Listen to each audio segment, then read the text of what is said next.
The first missile that does not fire is Rail 14. Port VLS Cell 47, USS Thomas Hudner, at 3:22 a.m. on March 20th. The engagement is a real-world threat response. The ship's Aegis combat system has been tracking a salvo of 6 IRGC Khalij Fars anti-ship ballistic missiles since their boost phase detection at 3:19 a.m. Launch origin assessed as a mobile battery in the Zagros coastal range, targeting vector consistent with an approach toward the carrier strike group's operating position 90 miles to the southeast. The Thomas Hudner is operating as the strike group's northwest threat axis picket. Its function in this engagement geometry is to take the threat in the mid-course phase at extended range, before the missiles can close to the carrier's inner engagement zone. The fire control solution for Cell 47's SM-6 missile is computed and authorized. The launch command executes at 3:22 and 4 seconds a.m. The VLS cell doesn't respond. The weapons control officer marks Cell 47 as a no-fire and directs the fire control system to reallocate the engagement to the next available cell. The reallocation takes 2.1 seconds. Cell 49 fires. Cell 47 is noted as a maintenance item and set aside.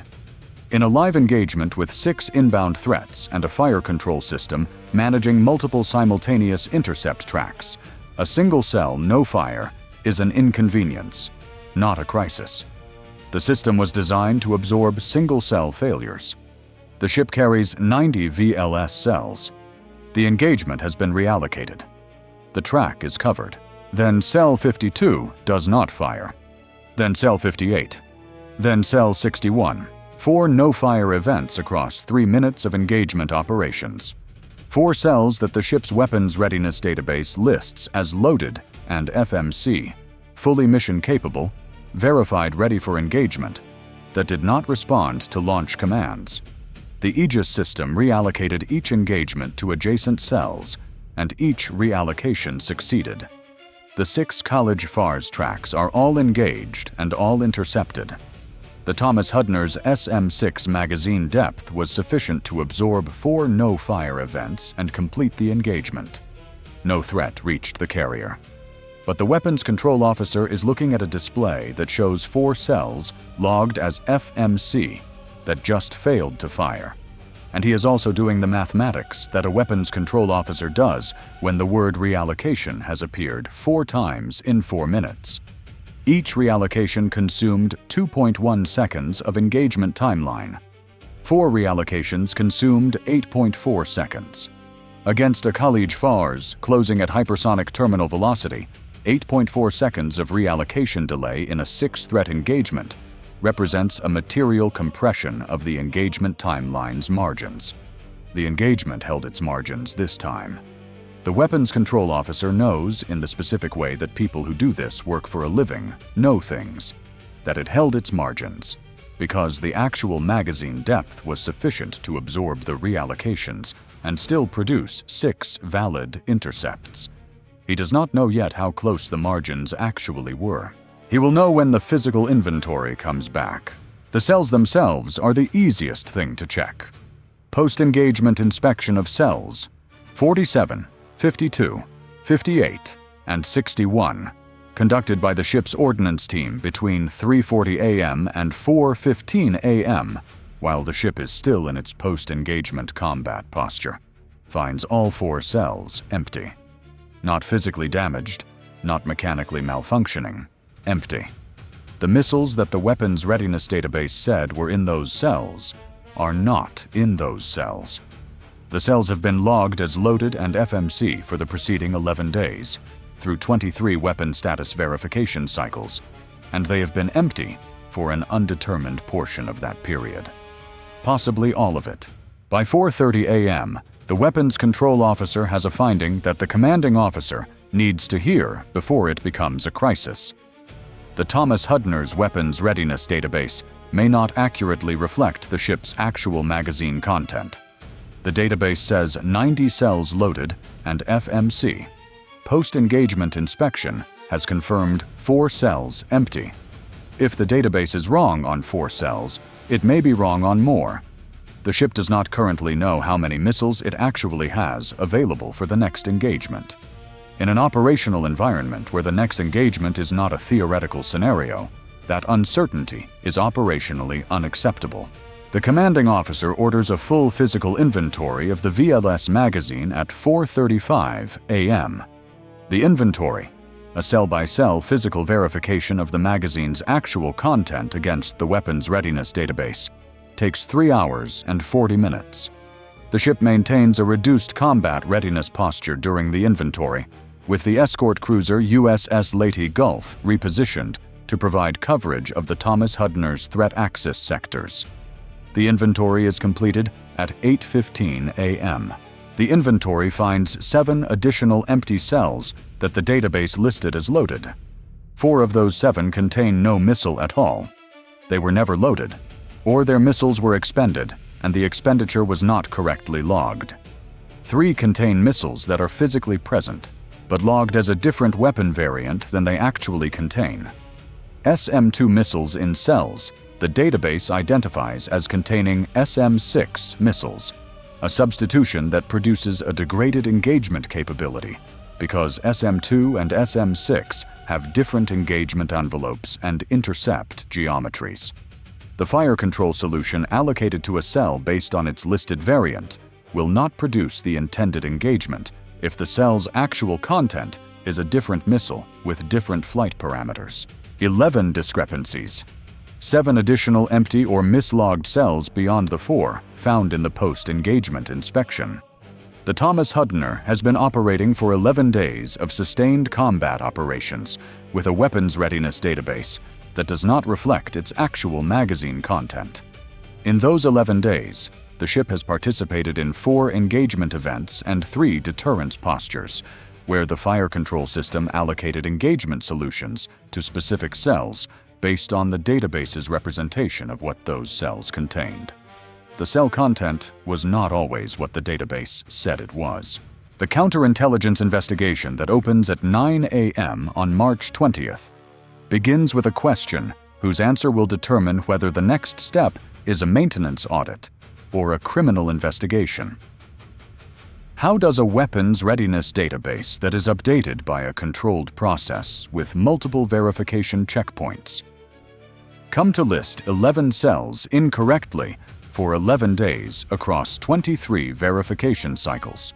The Thomas Hudner's weapons readiness database is managed through the ship's ordnance tracking and management system, a classified network-connected application that records every missile loading, expenditure, transfer, and status change in the ship's VLS magazine. Each database entry requires a physical verification code entered by the ordnance team member performing the physical status check, and each entry is time-stamped and attributed to the operator account that performed the verification. The system is designed to ensure that database entries reflect physical reality, because the operator performing the physical check enters the verification code that confirms the physical observation. The investigation's first step is to pull the OTMS database audit log for the 11 discrepant cells and trace each cell's last physical verification entry backward through the log to the specific operator account and timestamp. The audit log review takes the ship's Information Systems Security Manager 2 hours. She begins presenting findings to the counterintelligence officer at 11:30 a.m. The findings establish a pattern that crosses the boundary between maintenance error and deliberate manipulation within the first 10 minutes of the review. Of the 11 discrepant cells, 9 have their most recent FMC verification entry attributed to a single operator account, an account assigned to a gunner's mate second class who serves as the ship's Assistant Ordnance Control Petty Officer, and who is one of 3 personnel with standard OTMS update access. The 9 entries attributed to his account span a period from March 10th through March 14th, 4 days during which the account logged FMC status for cells that subsequent physical inspection has confirmed were either empty or misloaded.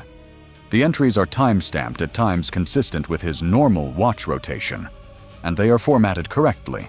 They contain the physical verification codes that the OTMS requires. Verification codes that should reflect actual physical observations of cell content. The other 2 entries, the remaining 2 of the 11 discrepant cells, are attributed to 2 different operator accounts, each logging a single discrepant entry on different dates. These 2 may represent legitimate data entry errors, or they may represent additional activity under different accounts. The investigation cannot immediately determine which, and both possibilities are noted for further examination. The Assistant Ordnance Control Petty Officer is in the ship's crew berthing at 11:30 a.m., having come off watch at 0600. He is placed under discrete physical observation at 11:35 a.m., while the counterintelligence officer prepares the formal findings presentation for the commanding officer. The investigation's next question is financial. Does the payment pattern that has characterized every other IRGC-connected penetration in this campaign's counterintelligence record also characterize this one? The financial forensics run under emergency authorization confirmed the pattern at 2:15 p.m.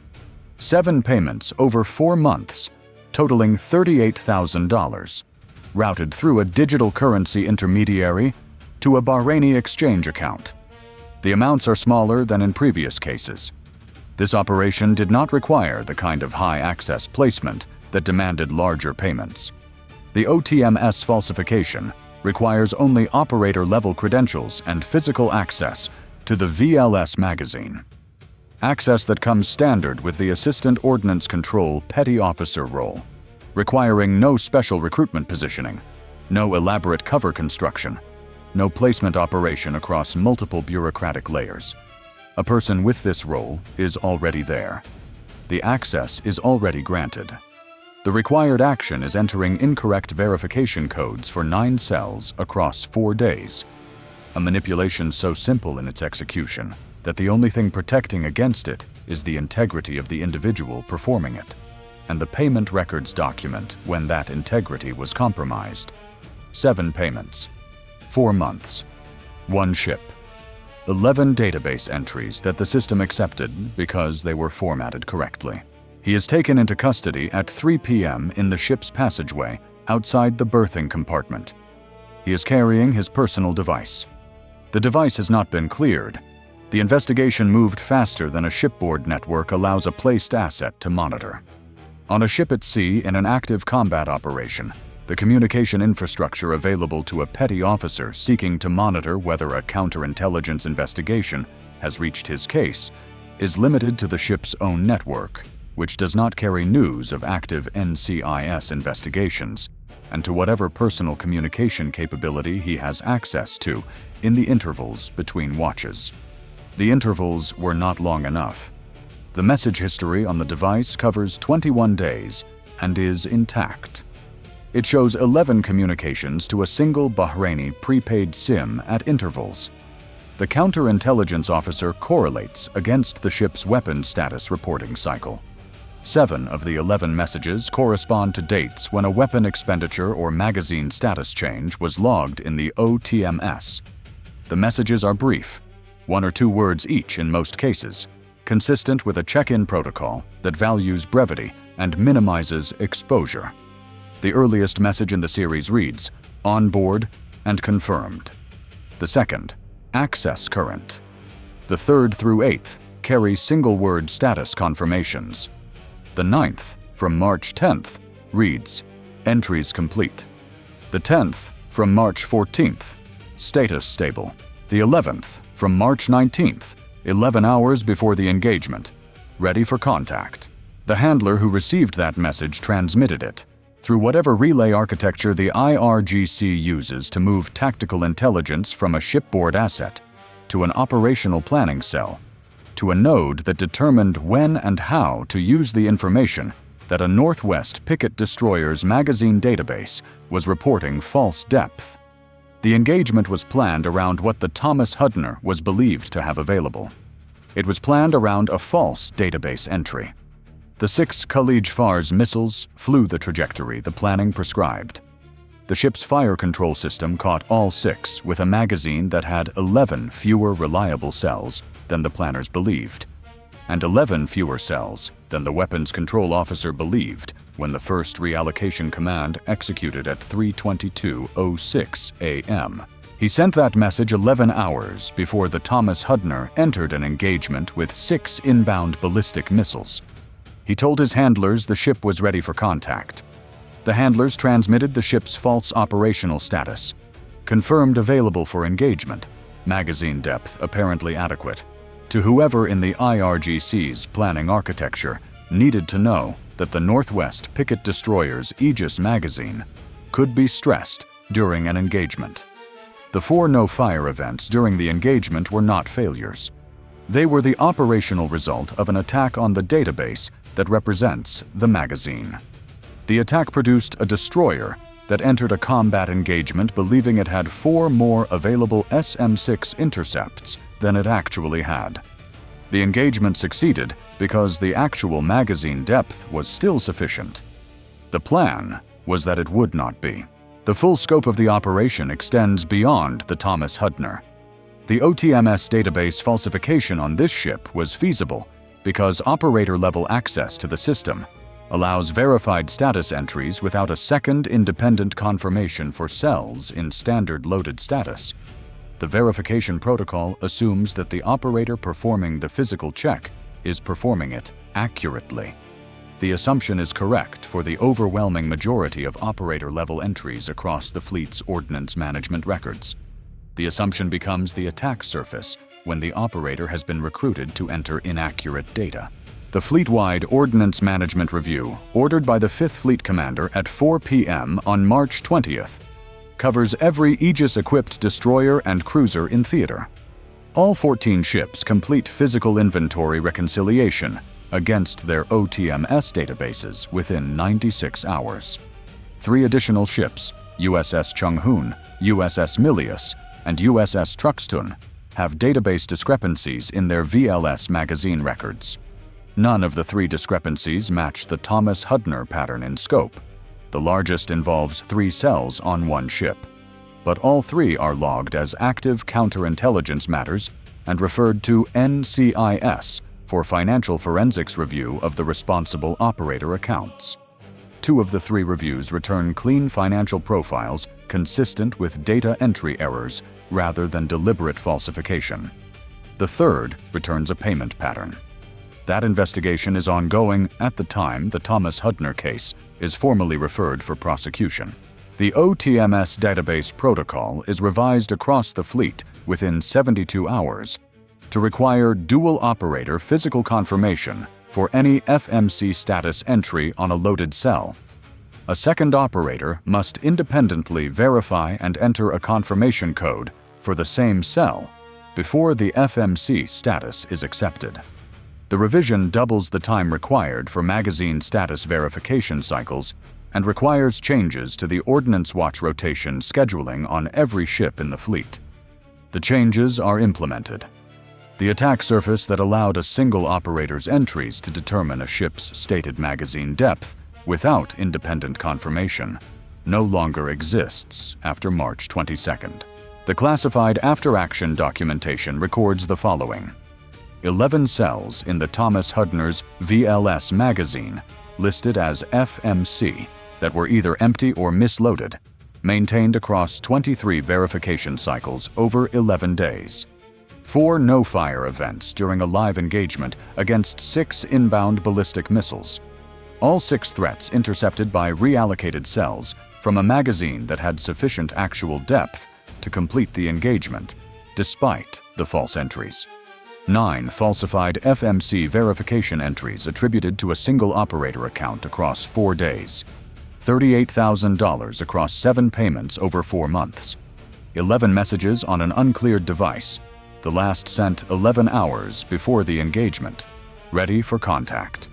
3 additional ships with database discrepancies identified in the fleet-wide review. 1 additional ongoing financial forensics investigation. 1 dual operator verification protocol, implemented fleet-wide in 72 hours. And 1 engagement, 3:19 a.m. to 3:31 a.m. on March 20th. 6 inbound ballistic missiles, 4 cells that did not respond, 5 cells that did, that succeeded because the actual magazine had more capacity than the false entries had attempted to obscure, and because the fire control system was designed to absorb single-cell failures and reallocate, and because the weapons control officer who logged Cell 47 as a maintenance item and directed reallocation did not hesitate. The weapons readiness database is the fire control system's memory of what it has.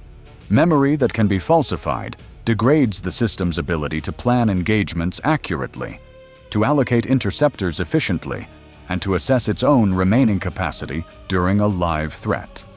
A fire control system that believes it has 4 more missiles than it has may commit those missiles to engagement solutions that cannot be executed, leaving threats unengaged in the window where the reallocation delay is the difference between an intercept and an impact.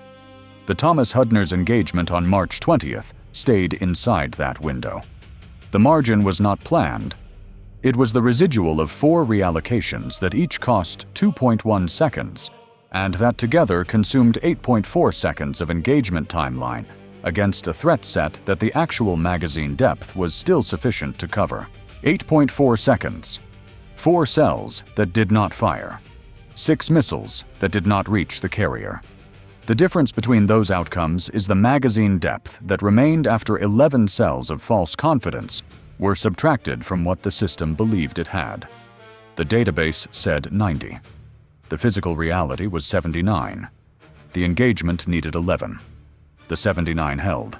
The full scope of the operation extends beyond the Thomas Hudner. The OTMS database falsification on this ship was feasible because operator-level access allows verified status entries without independent confirmation. The protocol assumes the operator performing the physical check is performing it accurately. The assumption is correct for the overwhelming majority of entries across the fleet. It becomes the attack surface when the operator has been recruited to enter inaccurate data silently, across 9 cells, across 4 days, across 23 subsequent verification cycles in which no other operator independently confirmed the cells those falsified entries covered. The fleet-wide review ordered at 4 p.m. covers all 14 Aegis-equipped destroyers and cruisers in theater. All complete physical inventory reconciliation within 96 hours. 3 additional ships have discrepancies. USS Chung-Hoon, 3 cells. USS Milius, 2 cells. USS Truxtun, 4 cells. The Chung-Hoon and Milios cases resolve as data entry errors under time pressure during weapons transfers.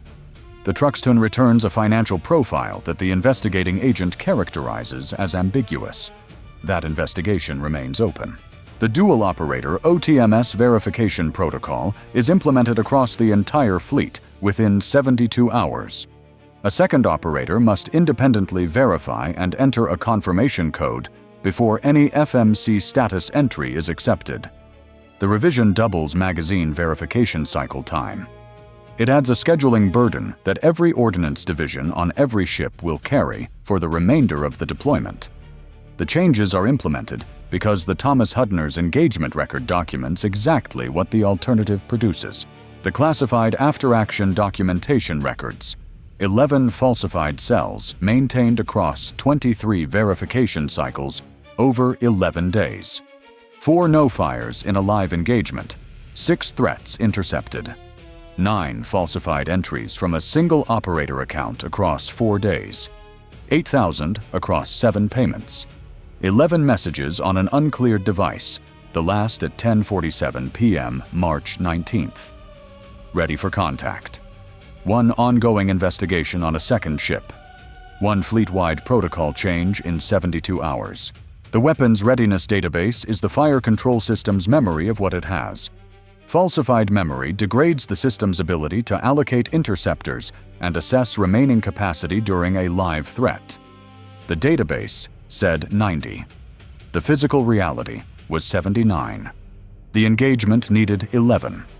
The 79 held.